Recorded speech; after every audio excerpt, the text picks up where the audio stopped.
اور جب بتاؤں گا تو پکڑا جاؤں گا، پھر سزا ہوگی۔ تو بڑھتے ہوئے قدم روک لیے کہ نہیں، چوری نہیں کرنے جاؤں گا۔ پھر اس نے تھوڑی دیر کے بعد سوچا لاؤ شراب پی لیتے ہیں، بدکاری کر لیتے ہیں۔ جیسے یہ کام کرنا شروع کیا فوراً اسے حضور کی نصیحت یاد آ گئی کہ حضور نے فرمایا جھوٹ نہیں بولنا، اور کل اگر حضور نے پوچھ لیا کہ کل کیا کیا تھا تو بتانا پڑ جائے گا کہ شراب پی تھی، بدکاری کی تھی، تو گناہ پکڑ جائے گا، اور بات پتہ چل جائے گی تو پھر سزا ہوگی۔ تو ظاہر سی بات ہے کہ حضور سے کیا ہوا وعدہ تھا، تو اس نے سوچا کہ پھر وعدہ خلافی ہوگی اگر جھوٹ بولوں گا، تو کہا چلو چھوڑو، یہ بھی چھوڑو۔ صبح کو حضور کی بارگاہ میں حاضر ہوا، عرض کیا یا رسول اللہ صلی اللہ تعالیٰ علیہ وسلم، آپ نے فرمایا تھا کہ جھوٹ نہیں بولنا۔ یا رسول اللہ میں نے جھوٹ چھوڑا کہ میرے اندر سے چوری بھی ختم ہو گئی، بدکاری بھی ختم ہو گئی، شراب بھی ختم ہو گئی۔ یا رسول اللہ میں نے صرف جھوٹ چھوڑ دیا اور سچ بولنا شروع کیا تو میرے اندر سے وہ تینوں گناہ ختم ہو گئے، گویا کہ اب میں چاروں گناہ سے پاک ہوں، جھوٹ بھی نہیں بولتا، شراب بھی نہیں پیتا، اور چوری بھی نہیں کرتا، بدکاری بھی نہیں کرتا۔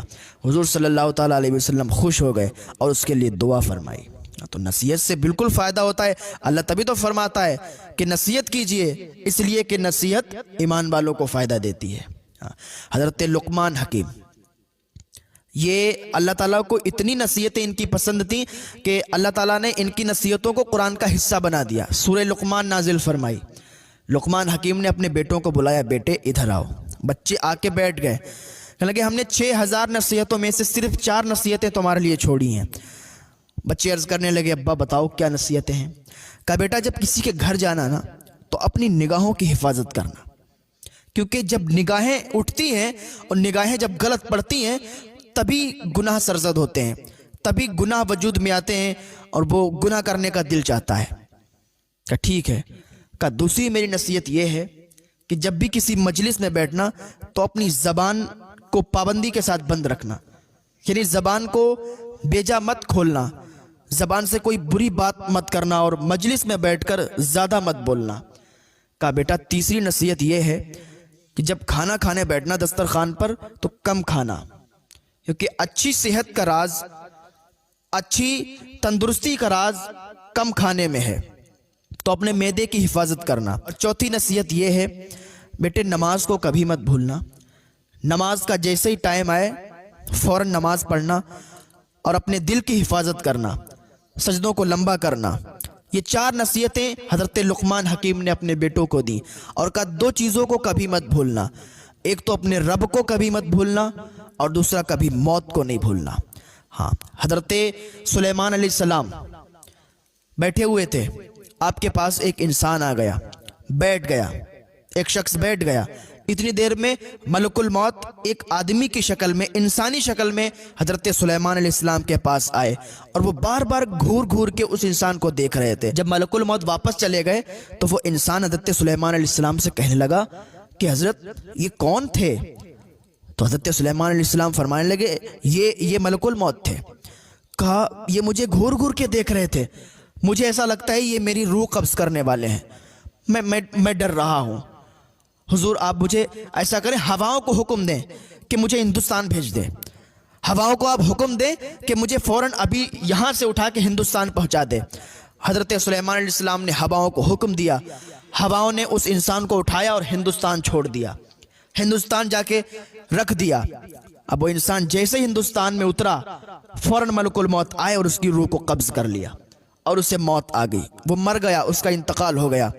پھر ملک الموت ایک دن حضرت سلیمان علیہ السلام کے پاس گئے تو سلیمان علیہ السلام پوچھنے لگے، تو ملک الموت کہنے لگے کہ مجھے حکم ہوا تھا کہ اس انسان کی روح قبض کرنا ہے، اتنے ٹائم، اتنے وقت اس کی روح قبض کرنا ہے، لیکن میں نے اسے آپ کے پاس دیکھا تو میں سوچنے لگا یہ یہاں بیٹھا ہے اور اس کی روح تو ہندوستان میں نکالنی ہے۔ تو اللہ تعالیٰ ویسے ہی بندے کے دل میں بھی ڈال دیتا ہے، کیونکہ موت پکی ہے، موت اٹل ہے۔ جب انسان کی موت آتی ہے نا تو وہ خود وہیں پہنچ جاتا ہے جہاں اس کی موت لکھی ہوئی ہوتی ہے۔ کسی کی موت کہیں لکھی ہوتی ہے، کسی کی کہیں لکھی ہوتی ہے۔ آج ہم یہاں ہندوستان میں بریلی میں ہیں تو ہو سکتا ہے بریلی میں ہی موت لکھی ہو، اور اگر لکھیم پور لکھی ہوگی تو اللہ ذہن میں ڈال دے گا اور لکھیم پور ہی پہنچ جائیں گے تو موت آئے گی۔ چٹھیا لکھی ہوگی تو اللہ ذہن میں ڈال دے گا، جب چٹھیا پہنچیں گے تبھی موت آئے گی۔ ہاں، تو جس کی موت جہاں لکھی ہوتی ہے انسان وہاں خود پہنچ جاتا ہے۔ تو میں عرض کر رہا تھا کہ حضرت امام باقر صادق نے اپنے بیٹے امام جعفر صادق کو 5 باتوں کے لیے روکا کہ 5 لوگوں سے دوستی مت کرنا۔ کس سے؟ ایک تو بے وقوف سے دوستی نہیں کرنا، دوسرا جھوٹے سے دوستی نہیں کرنا، تیسرا فاسق آدمی سے دوستی نہیں کرنا جو علل اعلان گناہ کرتا ہے، اس سے کبھی دوستی نہیں کرنا۔ بیٹا جب وہ علل اعلان گناہ کرتا ہے، اللہ سے بغاوت کرتا ہے، جب وہ اللہ کا نہیں ہو سکتا تو تیرا کیسے ہو سکتا ہے؟ بیٹا اس سے کبھی دوستی نہیں کرنا۔ اور فرمایا چوتھا بخیل، بخیل آدمی سے کبھی دوستی نہیں کرنا، اس لیے کہ اگر تمہیں کبھی کوئی ضرورت پڑے گی، پیسوں کی ضرورت پڑے گی اور تم اس سے کہو گے تو وہ ہاتھ اونچا کر لے گا اور نہ دینے کے طرح طرح کے بہانے بنائے گا، تو بخیل آدمی سے کبھی دوستی نہیں کرنا۔ بخیل اللہ سے دور، جنت سے دور، لوگوں سے دور، اور سخی اللہ سے قریب، جنت سے قریب، لوگوں سے قریب۔ ہاں، علماء فرماتے ہیں کہ بخیل وہ ہے جو خود کھائے اور دوسروں کو نہ کھلائے، سخی وہ ہے جو خود بھی کھائے اور دوسروں کو بھی کھلائے، اور جود وہ ہے جو خود بھوکا رہے اور دوسروں کو کھلائے۔ تو میرے آقا صلی اللہ تعالیٰ علیہ وسلم کے جود و کرم کا کیا کہنا؟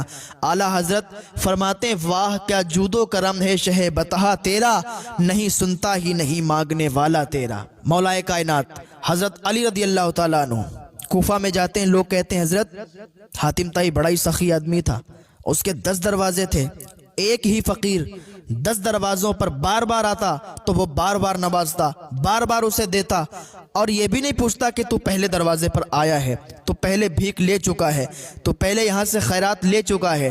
حضرت علی فرماتے میں اسے کنجوسی کہوں گا، میں اسے سخاوت نہیں کہوں گا، یہ تو کنجوسی ہوئی کہ جب وہ پہلے دروازے پر لینے گیا تو اس کا پیٹ نہیں بھرا، اس کی ضرورت پوری نہیں ہوئی، اسی لیے وہ 10 دروازوں پر بار بار جا رہا ہے اور بار بار مانگ رہا ہے۔ اگر تمہیں سخاوت دیکھنی ہے نا تو میرے آقا صلی اللہ تعالیٰ علیہ وسلم کی دیکھو کہ اگر ایک بار آپ سے کسی نے سوال کیا تو آپ نے اتنا نواز دیا کہ پوری زندگی اسے مانگنے کی ضرورت نہیں پڑی۔